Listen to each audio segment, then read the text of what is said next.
না, না, আজকে কোনো মাছের ভিডিও নিয়ে আসিনি। আজকে তো নিয়ে এসেছি আমি একটু হসপিটালে যাব, তার ছোট্ট একটা জার্নি। আর ডেইলি ব্লগের কারণ হচ্ছে গিয়ে আমার একটা ভালোবাসার ফ্রেন্ডস এই যে লিখেছে ডেইলি ব্লগ দেখতে চাই, তার জন্য আমি ভিডিও শুরু করে দিয়েছি। সকাল সকাল ঘুম থেকে উঠে দেখছি 7টা বাজে। আমি বলছি তাহলে অনেক দেরি হয়ে গেছে, এখন তাড়াতাড়ি কাজটা করে নিই। এখন তো রান্নাবান্নাও করা যাবে না, অনেকটা লেট হয়ে গেছে। আর যখন লেটই হয়ে গেছে তাহলে মাকেই বলেছি যে রান্নাবান্নাটা করতে। এর মধ্যেই সকালবেলায় কাজ বাজ সেরে ঘরটা ঝাড় দিয়ে আমি চলে যাব বাবার কাছে। বাবা তো অনেক মাছ ধরছিল, সেই সব দেখে আমি তাই মাকে বললাম যে মা তাড়াতাড়ি উঠে গোপালকে তুমি খেতে দিয়ে দাও, কারণ আমার হচ্ছে মাছ ফাছ কাটতে হবে। মা বললো যে না না, তোর মাছ কাটতে হবে না, আমি কেটে দেবো, তুই কাজ বাজ সেরে স্নান করে রেডি হ, খেয়ে দে।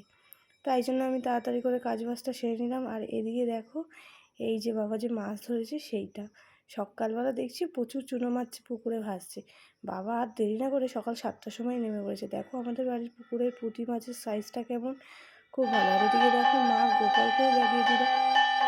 তাই জন্য আমি তাড়াতাড়ি মুখ ফুক ধুয়ে ফ্রেশ হয়ে রান্নার জোগাড়টা মাকে করে দিলাম। মায়ের এদিকে মাছ কাটাও হয়ে গেল।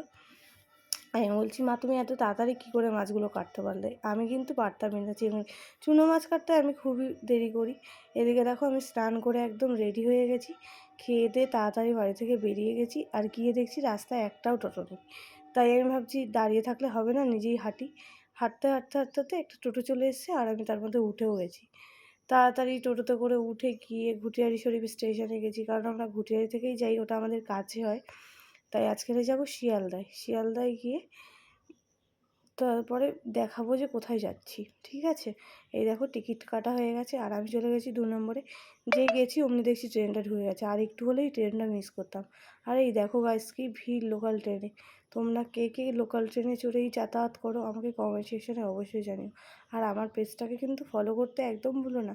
আর এই দেখো কথা বলতে বলতে আমি শিয়ালদা স্টেশনে পৌঁছেও গেছি। আর 10টা 20 ট্রেন ধরেছি, 11টা 37-এ নামলাম। এই যে শিয়ালদার বাইরের লুক। আর আমি আজকে এসেছি মেডিকেল কলেজ হসপিটালে, কারণ আজকে আমার একটা ব্লাড টেস্টের রিপোর্ট দেওয়ার কথা ছিল। তাই তাড়াতাড়ি চলে গেলাম, যেতে যেতে 12টা বেজে গেছে। গিয়ে দেখছি প্রচুর ভিড়, দেখো কত ভিড়। আর আমি এই রিপোর্টের কাউন্টারে দাঁড়িয়েছিলাম। আর রিপোর্ট পেয়েছি আমি তখন বেলা প্রায় বাজে 1টা। এর মধ্যে রিপোর্ট পেয়ে দেরি না করে তাড়াতাড়ি চলে এসেছি শিয়ালদা সাউথে। এসে দেখছি আমার জন্য ট্রেনটা অপেক্ষা করছে। এর মধ্যে দৌড়াতে দৌড়াতে গিয়ে নাচতে নাচতে ট্রেনে উঠে পড়লাম। দেখছি যেই উঠে পড়লাম অমনি ট্রেনটাও ছেড়ে দিল। দেখো গাইস ট্রেনটা কি জোরে ছুটছে, আমার তো খুব ভালো লাগছে। তাই তোমাদের সাথেও একটু শেয়ার করলাম।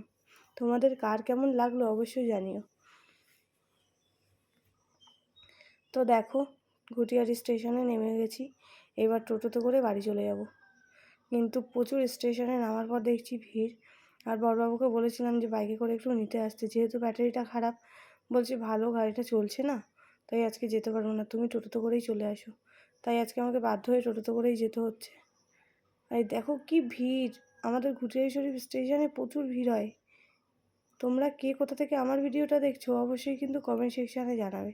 এদিকে দেখো ট্রেন মামা আমাকে বাই বাই বলে চলে গেল। আর আমি গিয়ে তাড়াতাড়ি টোটোতে চেপে বসলাম। যেই টোটোতে চেপে বসলাম দেখলাম একজনই বাকি ছিল, আমার ছেড়ে দিল টোটোটা।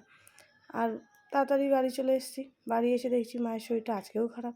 তাও মাকে রান্নাবান্না করতে হয়েছিল বলে মা ঠিক কষ্ট করে করে করেছিল। মাছ ফাছ তো কুটে রেডি করে রেখে দিয়েছিল, তাই জন্য বেশি দেরি হয়নি রান্না করতে। আর এদিকে দেখো কত তাড়াতাড়ি যাচ্ছি আমি বাড়ির দিকে, কারণ কাজ শেষ হয়ে গেলে রাস্তায় আমার একদম মন টেকে না। মনে হয় শুধু কখন বাড়ি যাব কখন বাড়ি যাব। তোমাদের কার কার এই মন্তব্য হয় আমাকে অবশ্যই জানিও। আর এদিকে দেখো এই যে আমার গন্তব্যে আমি পৌঁছে গেছি। তার নেমে আমি হাঁটা পথ ধরেই চলে যাচ্ছি। বাই বাই, ভালো থেকো বন্ধুরা।